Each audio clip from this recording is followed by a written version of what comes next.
বলছেন আল-ওয়ুব ফিন নিকাহ নওয়ান, বিবাহের ক্ষেত্রে যেসব দোষ ত্রুটি হয়ে থাকে সেগুলি দুই প্রকারের।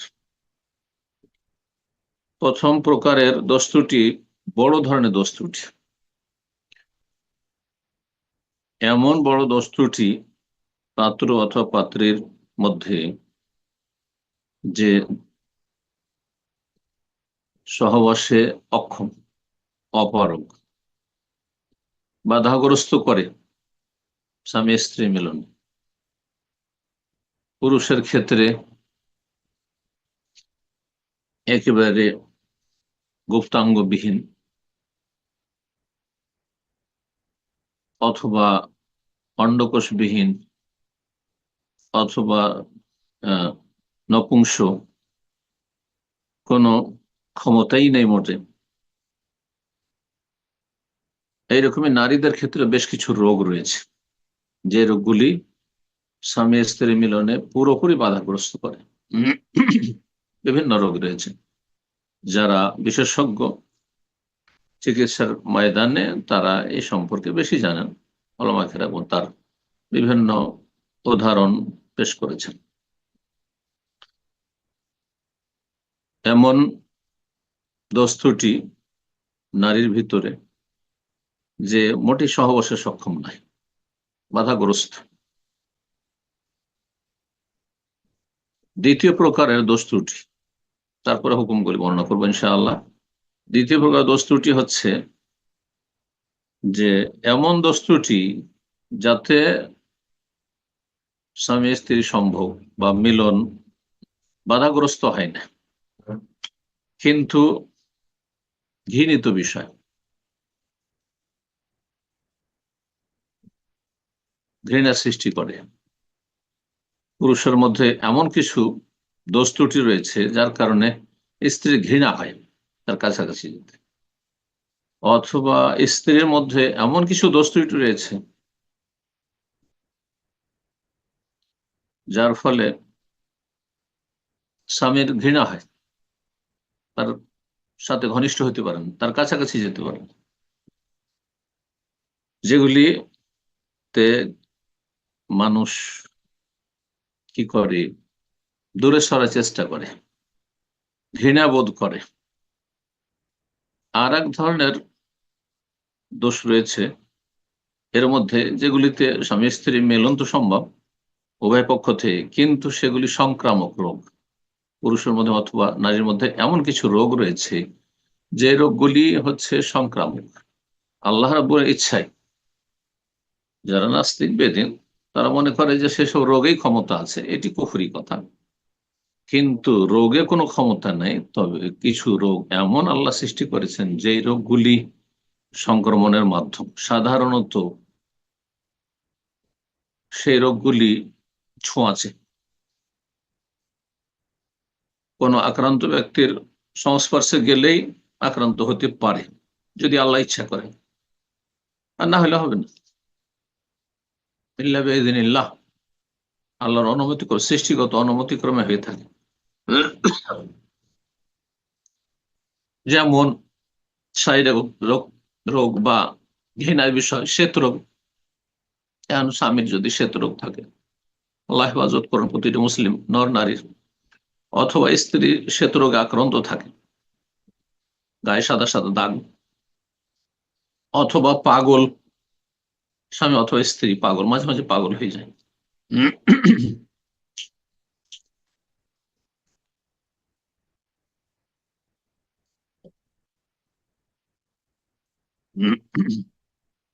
অথবা কুষ্ঠরোগী, কুষ্ঠরোগে আক্রান্ত,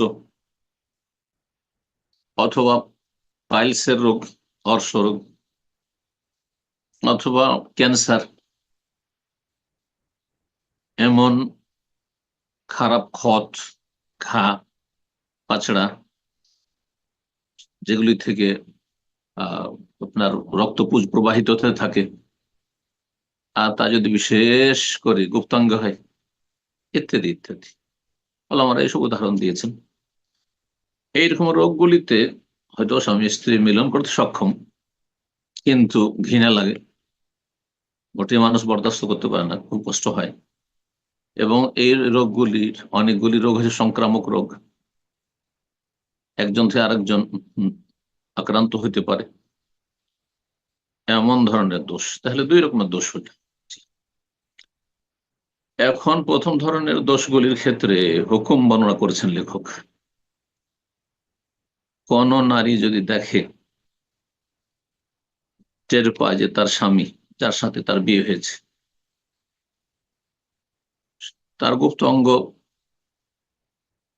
নেই, কাটা, অথবা এমন সামান্য আছে যার দ্বারা সহবাস সম্ভব নয়, লেখক বলছেন ফালাহাল ফাস, তাহলে সেই নারীর পূর্ণ অধিকার রয়েছে বিবাহ বিচ্ছেদের, তার থেকে বিবাহ বিচ্ছেদ করে নেবে। বলবে তুমি তালাক দিয়ে দাও, না হয় নিজে খোলা নেবে, না হলে রাষ্ট্রীয় যে আইন রয়েছে, আদালত রয়েছে, আদালতের প্রতিনিধিরা রয়েছেন যারা দায়িত্বশীল, তাদের শরণাপন্ন হয়ে বিবাহ বিচ্ছেদ ঘটাবে। মুসলিম শাসকের বা মুসলিম শাসকের যারা প্রতিনিধি, তাদের বিবাহ বিচ্ছেদের অধিকার রয়েছে যদি তালাক বা খোলার মাধ্যমে সমাধান না হয়।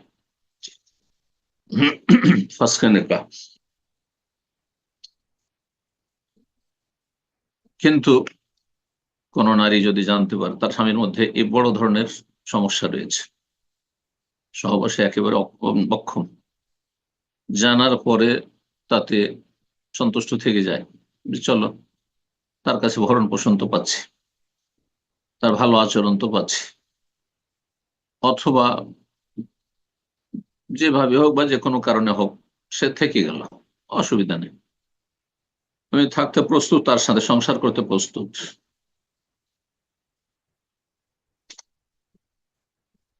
বিবাহ বলছেন ওয়ারাজিয়াত কাবলাল আকদ আও রাজিয়াত বিহি বাদা দুখুল, হয়তো বিবাহ বন্ধন আকদ হওয়ার আগে, বিয়ের যে ইজাব কবুল তার আগে জানতে পেরেছে আর তারপরে তাদের সম্মতি প্রকাশ করেছে, অথবা যখন সাক্ষাৎ হয়েছে টের পায়নি, সাক্ষাৎ হয়েছে বা সরাত হয়েছে তখন টের পেয়েছে,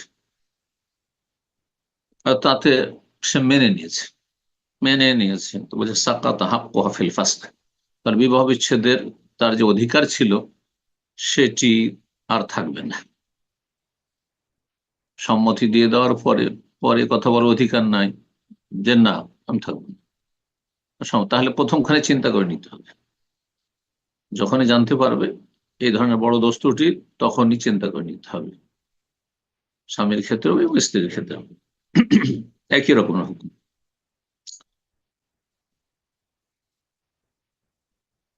তারপরে লেখক বলছেন এমন কোন দোষ ত্রুটি যদি থাকে যে দোষ ত্রুটির কারণে সহবাসে বাধাগ্রস্ত হয় না স্বামী স্ত্রী, কিন্তু তাতে ঘৃণা লাগে, ফেরুজ আল আখার, একজন আরেকজনের কাছাকাছি হইতে পারে না, ঘৃণা লাগে, যার মধ্যে দোষ আছে তার কাছাকাছি হইতে পারে না, স্ত্রীর মধ্যে সেই দোষ ত্রুটিগুলো আছে অথবা স্বামীর মধ্যে দোষ ত্রুটি আছে, যেমন বলা হলো শ্বেতরোগ, হ্যাঁ, কুষ্ঠরোগ, অথবা বোবা, আল্লাহ বলছেন যে বোবা, একজন বোবা, এখন বোবার সাথে সংসার করবে না করবে না জানতে পারলো, বিয়ের আগে জানতে পেরে যদি সম্মতি দিয়ে থাকে তাও বিয়ে হয়ে যাবে, আর যদি বিয়ের পরে জানতে পারে তো যখন জানতে পারবে তখনই তার অধিকার রয়েছে, সে অধিকার প্রয়োগ করবে আর বিবাহ বিচ্ছেদ করবে, আর না হয় মেনে নিলে তাহলে সেটা মেনে চলতে হবে। এইরকমই যে কোনো দোষ ত্রুটি যদি থাকে গুপ্তাঙ্গে, কোনো ঘা পাছড়া ইত্যাদি থাকে, কেউ পাগল হয় ইত্যাদি, এইসব ধরনের রোগ যদি হয় তাহলে এইরকমই হয়তো এমন দোষ রয়েছে যে সব সময় পেশাব প্রবাহিত হইতে আছে, পেশাব বন্ধ হচ্ছে না, অনেকের এরকম দোষ আছে, নারীর পেশাব ধরে রাখতে পারছে না, যে কোনো ধরনের এরকম এমন দোষ ত্রুটি, যে দোষ ত্রুটিগুলির কারণে ঘৃণা হয় অথবা সেগুলি আহ সংক্রামক ব্যাধি, দুর্গন্ধ, প্রচন্ড দুর্গন্ধ কিছু কিছু মানুষের, শরীরে খুব গন্ধ থাকে, যতই গোসল করুন, যতই পারফিউম লাগাক না কেন, গন্ধ থাকবে শরীরে। যদি এমনটা হয় যাতে কষ্ট হচ্ছে, স্বামীর গন্ধে স্ত্রী কষ্ট হচ্ছে, প্রচন্ড কষ্ট হচ্ছে, স্ত্রীর গন্ধে স্বামী কষ্ট হচ্ছে, বলছেন ইয়াসবুতু লিকুল্লি ওয়াহিদ মিন আজ-যাওজাইন আল-ফাসখ, প্রত্যেকের, স্বামী স্ত্রীর মধ্যে প্রত্যেকের জন্য বিবাহ বিচ্ছেদের অধিকার সাব্যস্ত। ইনশা, যদি চাই যে বিবাহ বিচ্ছেদ করবো, রাখবো না বা থাকবো না। ওমান রাদিয়া বিল আইব, আর যদি এই দোষ ত্রুটি জানার পরে তার উপর সম্মতি দিয়ে দেয়, আর তারপরে সম্মতি দেওয়ার পরে বিয়ে হয়ে গেল, বিয়ে হওয়ার পর আর কোনো এখতিয়ার থাকবে না, কারণ জানার পরে সম্মতি দিয়েছে। ওয়াইন হাদাসাল আইব বাদাল আকদ, বিবাহ বন্ধন হয়ে গেছে তারপরে জানতে পেরেছে, অথবা তারপরে আক্রান্ত হয়েছে। অনেকে ভালো ছিল, হয়তো সুস্থ ছিল স্বামী স্ত্রী, বিবাহের পরে এই ধরনের বড় ধরনের দোষ দেখা গেল, এসব রোগগুলি যেগুলিতে ঘৃণা হয় অথবা সহবাসের সক্ষম নয়। ওয়াইন হাদাসাল বাদাল আকদ, বিবাহ বন্ধনের পরে, ইজাব কবুলের পরে যদি এই ধরনের দোষ ত্রুটি হয়ে যায়, তারপরে এসব রোগে আক্রান্ত হয়ে গেল, ফালিল আখারিল খেয়ার, তাহলে যিনি সুস্থ, যিনি এ দোষ থেকে মুক্ত, নর হোক আর নারী হোক, তার এখতিয়ার থাকবে, স্বাধীনতা থাকবে, বিবাহ রাখবে না রাখবে না। যদি রাখে তাহলে রাখবে, আর না হলে যদি মনে করেন না এই বিবাহ বিচ্ছেদ ঘটাবে, তার অধিকার রয়েছে, কোনো গুনাহ কারো হবে না। জি। তারপরে লেখক বলছেন যে এই ধরনের যে দোষ ত্রুটি, বড় ধরনের রোগ, যাতে সহবাসে সক্ষম নয় দুজনের একজন, অথবা এমন ধরনের রোগ যেগুলিতে ঘৃণা ছড়ায়, অথবা সংক্রামক ব্যাধি, এমন যদি হয়, এসবের ভিত্তিতে বলছেন যে বিবাহ বিচ্ছেদ যদি হয়ে যায় এসব দোষ ত্রুটির কারণে, ফাইন কানাল ফাসকু ক্বাবলা দুখুল, এই বিবাহ বিচ্ছেদ যদি দেখা সাক্ষাতের আগে, বাসরের আগে, বিবাহ বিচ্ছেদ বিয়ের পরে জানতে পেরেছে, কিন্তু দেখা সাক্ষাৎ হয়নি, স্বামী স্ত্রী নির্জনতা হয়নি, বাসর রাতে যায়নি, তার আগে জানতে পেরে বিবাহ বিচ্ছেদ ঘটিয়ে দিল, তো বলছে ফালা মাহর আলিল মারা, তাহলে এই নারীর জন্য কোনো মোহর নেই, কারণ তার সাথে দেখা সাক্ষাৎ হয়, নির্জনতা হয়নি। ওয়াইন কানুল ফাসখু বাদা দুখুল, আর যদি বাসর রাতের পরে যদি বিবাহ বিচ্ছেদ ঘটে, ফালাহাল মোহরুল মুসাম্মা ফিল আকদ, তাহলে বিবাহ বন্ধনের সময় যে নির্ধারিত করা হয়েছে মোহর, সে মোহর দিতে হবে। আর সেই পুরুষকে, সেই লোককে, পাত্রকে যদি কেউ প্রতারিত করে থাকে, ঘটকালি করতে গিয়ে, তাহলে সেই ব্যক্তি ক্ষতিপূরণ দেবে ওই পাত্রকে। আর একটা মাসালা লেখক বলছেন যে এমন যদি কোনো হিজড়া হয়, নর না নারী তা বোঝা যাচ্ছে না, এখন সব মুশকিল বলা হয়। যারা হিজড়া তারা তিন রকমের, এক হচ্ছে পুরুষের মতো, পুরুষের সাথে বেশি সদৃশ্যতা রয়েছে, নারীর সাথে সদৃশ্যতা কম আছে, সামান্য আছে। আর হচ্ছে নারীর সাথে সদৃশ্যতা বেশি রয়েছে শারীরিক দিক থেকে আর কথাবার্তায়, কিন্তু পুরোপুরি নেই, কিছুটা পুরুষের সাথেও সদৃশ্যতা রয়েছে। তো পুরুষের দিকে ঝুঁকে থাকলে পুরুষের হুকুমে যাবে, আর নারীর দিকে ঝুঁকে থাকলে নারীর দিকে যাবে। কিন্তু খুনসা মুশকিল যদি হয়, এমন হিজড়া যে মানে বোঝাই যাচ্ছে না নর না নারী, ছেলে না মেয়ে, বোঝাই যাচ্ছে না, তাহলে বিবাহ দেওয়া যাবে না যতক্ষণ পর্যন্ত বিষয়টি সুস্পষ্ট না হবে যে কে নরের কাতারে ফেলবো না নারীর কাতারে ফেলবো। ওয়ালা ইয়াসিহু নিকাহু খুনসা মুশকিল ক্বাবলা তাবাইয়ুন আমরিহি, বিষয়টি সুস্পষ্ট, তাকে মেয়ে হিসেবে বিয়ে দেবেন না ছেলে হিসেবে বিয়ে দেবেন,